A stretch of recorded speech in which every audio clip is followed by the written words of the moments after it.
मित्रांनो, आज 21व्या शतकामध्ये या पूर्ण जगाला प्रभावित करणारे कोण नेते हो? काय वाटतं तुम्हाला? आपण भारतीय म्हणून अगदी अभिमानात सांगू, येस, नरेंद्र मोदी. अमेरिकेमधले लोक म्हणतील कदाचित डोनाल्ड ट्रम्प. चायनामधली लोक म्हणतील शी जिनपिंग. पण त्याचबरोबर आज जगातल्या अनेक लोकांकडनं हेही उत्तर येणं अपेक्षित आहे, आणि ते म्हणजे जगाला चकित करणारा, जगाला प्रभावित करणारा असा एक जो कोण नेता असेल तर तो नेता म्हणजे रशियाचे प्रेसिडेंट व्लादिमीर पुतिन. आणि या व्लादिमीर पुतिनच्याबद्दल आज आपण थोडंसं आणखीन माहिती घेणार आहोत. हा जगाला अचंबित करणारा नेता आहे तरी कोण, कसा निर्माण झालाय आणि त्याच्याकडनं आज कुठलं कार्य घडतंय जे फक्त रशिया करता नव्हे तर जगातील सर्व नागरिकांना प्रभावित करणारा नेता म्हणून पुतिन यांचं नाव घेतलं जातं. नमस्कार मित्रांनो, मी BL Joshi, life coach and image consultant. आणि आजच्या या व्हिडिओमध्ये आपण या जगाला अचंबित करणाऱ्या अ करिस्मॅटिक लीडर पुतिन यांना आपण थोडंसं जास्त जवळून जाणून घेणार आहोत. पुतिन यांचं रशियामध्ये 7 ऑक्टोबर 1952 रोजी अतिशय गरीब कुटुंबामध्ये त्यांचा जन्म झाला. हे कुटुंब हे इतकं गरीब होतं की एका लहानशा घरामध्ये राहायचं. खूप मोठी अशी फॅमिली होती आणि या घरामध्ये त्यांनी अतिशय कठीण परिस्थितीमध्ये, दरिद्री अवस्थेमध्ये, अतिशय कठीण अवस्थेमध्ये त्यांचं लहानपण गेलं. आणि या सर्व वातावरणाचा कदाचित असणारा इम्पॅक्ट म्हणून पुतिन हे थोडेसे त्या काळामध्ये थोडेसे बेदरकार होते, बेजबाबदार होते. अगदी गल्लीतले जे तरुण असतात त्या तरुणांप्रमाणे त्यांची वागणूक होती. रस्त्यावर वेगवेगळ्या प्रकारचे खेळ करणं, चेष्टा करणं, अनेक नाही त्या गोष्टी करणं, या बाबतीमध्ये पुतिन हे पहिल्यापासूनच अतिशय प्रसिद्ध होते. पण त्यांना त्यांच्या परिस्थितीची जाणीव होती. या परिस्थितीमध्ये आपण कायम थिजत राहायचं नाही आहे, पडून राहायचं नाही आहे, तर आपण काहीतरी वेगळं करायचं आहे. आणि हा त्यांचा पहिल्यापासून असलेला ध्यास होता. आणि ह्या ध्यासाला धरूनच त्यांनी एक वेगळं आयुष्य जगायला सुरुवात केली. हे वेगळं आयुष्य जगताना त्यांच्या आयुष्यामध्ये अनेक चांगले प्रसंगसुद्धा आले. आणि ह्याच्यामध्ये प्रामुख्याने अनुशासन, डिसिप्लिन ह्या दृष्टिकोनातनं त्यांनी मार्शल आर्ट ही जी एक कला आहे, हे एक जे शास्त्र आहे, या शास्त्रामध्ये ते पारंगत झाले.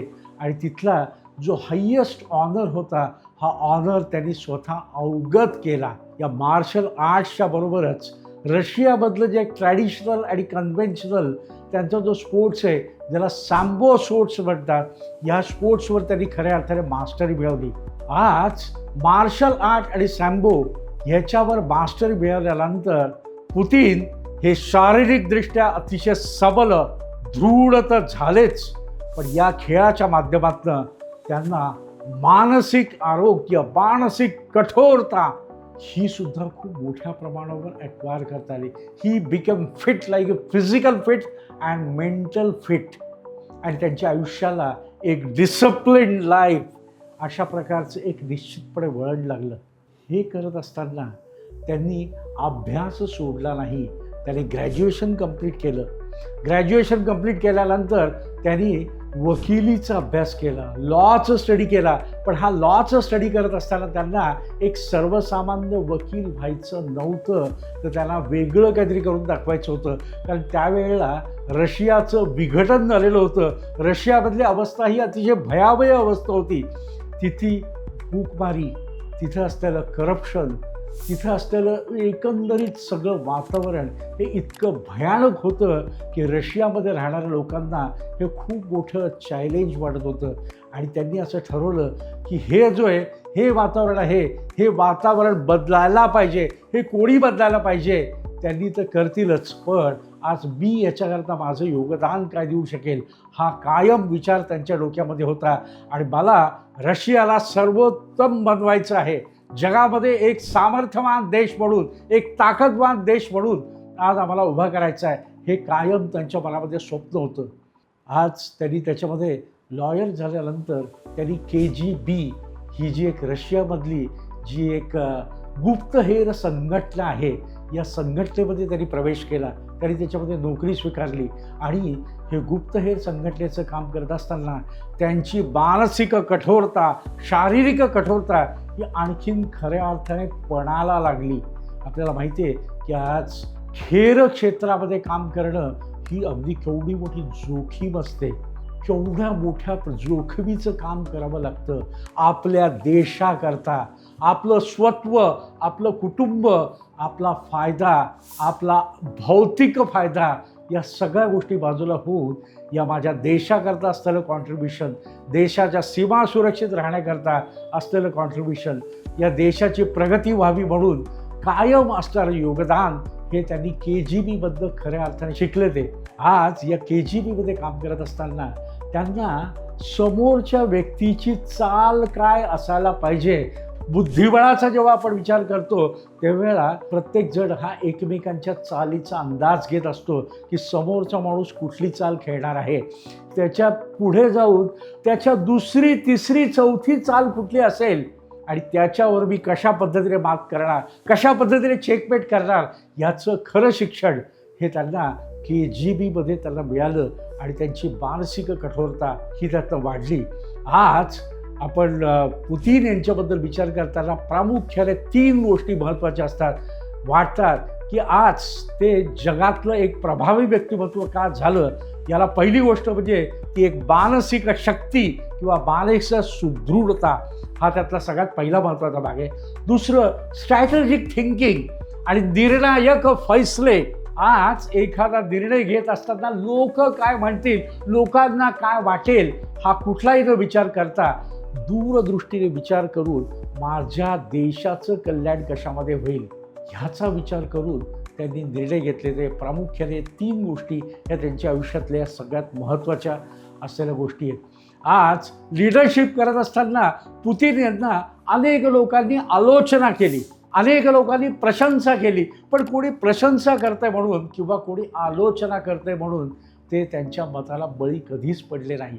आज जगभरातनं त्यांना एक भयानक असलेला देता किंवा एक समजदार असलेला देता अशी पण विशेषणं मिळायला लागली, पण त्यांनी याकडे दुर्लक्ष केलं आणि त्यांनी आपल्याला जे काही साध्य करायचं आहे या दृष्टिकोनातनं कायम वाटचाल चालू केली. अनेक प्रकारचे प्रेशर्स आले, पण या प्रेशर्सला त्यांनी न जुमानता आज मी जो निर्णय घेतलेला आहे या निर्णयावर मी कसा कन्फर्म राहील या दृष्टिकोनातनं त्यांनी आपली वाटचाल चालू केली. आज जेव्हा पुतीन यांचं नाव घेतलं जातं तेव्हा काही गोष्टी आपण त्यांच्याकडनं निश्चितपणे आपण शिकू शकतो की परिस्थितीला दोष देऊ नका, या परिस्थितीबद्दल आपण बाहेर पडू शकतो, परिस्थितीवर मात करू शकतो. आज परिस्थितीचा बाऊ करू नका, हा एक सगळ्यात मोठा धडा, लेसन आज आपल्याला मिळाला आहे. आज प्रत्येक व्यक्तीला यशस्वी व्हायचं असेल तर त्याला अनुशासन आणि रणनीती या 2 गोष्टी कायम आखायला पाहिजेत आणि ते पूर्ण होण्याच्या दृष्टिकोनातनं आपल्याला ॲक्शन घेतली पाहिजे. आज जर एखादी गोष्ट करायची असेल तर स्वतःवर विश्वास पाहिजे, स्वतःच्या निर्णयावर विश्वास पाहिजे, हा एक त्यातला सगळ्यात महत्त्वाचा आहे. आणि कुठलीही गोष्ट चालू केल्यानंतर कोण म्हणतं म्हणून, कोणाचा प्रेशर म्हणून या गोष्टी सोडायच्या नाही. हे एकदा आपण सुरुवात केली तर ते अंतिम ध्येयाकडे जायचं, हा एक त्यातला महत्त्वाचा अतिशय बोल्ड डिसिजन घेणारा नेता म्हणून यांच्याकडे कभी भी हार मानना नाही, निर्णायक फैसले घ्यायचे, निर्णायक निर्णय घ्यायचे आणि ते फॉलो करायचे. हे मला असं वाटतं त्यांच्या आयुष्यातलं एक सगळ्यात मोठं भाग आहे. आणि त्यांचं असं म्हणणं आहे की आज युद्ध हे आपण आतमध्ये लढत असतो. We are fighting a war within our self. या युद्धामध्ये विजय मिळवणं हे आपल्यावर पूर्णपणे अवलंबून आहे. त्यामुळे या युद्धात आपण ठरवलं तर विजय हा नक्की मिळणार. आणि या 3 गोष्टींमुळे मानसिक सुदृढता, मानसिक शक्ती, स्ट्रॅटेजिक थिंकिंग आणि निर्णायक फैसले हे 3 गोष्टींमुळे पुतीन हे खऱ्या अर्थाने जगाला अचंबित करणारे नेते आहेत असं निश्चितपणे विचार. अशा प्रकारच्या नेत्यांबद्दल फक्त न बोलता ह्यांच्याकडे असलेले जे गुण आहेत हे आपण आत्मसात करूया आणि आपल्याला जो काही रोल मिळालेला आहे या रोलमध्ये आपण या तिन्ही गोष्टी अप्लाय करून आपलं आयुष्य यशस्वी करूया आणि आज या देशाकरता या जगाकरता जे काही योगदान द्यायचं आहे हे योगदान आपण निश्चितपणे देऊया. मला असं वाटतं की पुतीन यांच्या आयुष्याकरता शिकण्यासारखं खूप गोष्टी आहेत, तर आपणही यातल्या काही गोष्टी निश्चितपणे इम्प्लिमेंट करूया. याकरता आपणास आणि मला दोघांना आपण हार्दिक शुभेच्छा देतो. बघू जर आपण हे अप्लाय केलं तर आपल्या आयुष्यात यशस्वी होऊ का? खात्रीलायक यशस्वी होऊ. Wish you all the best. Thank you so much.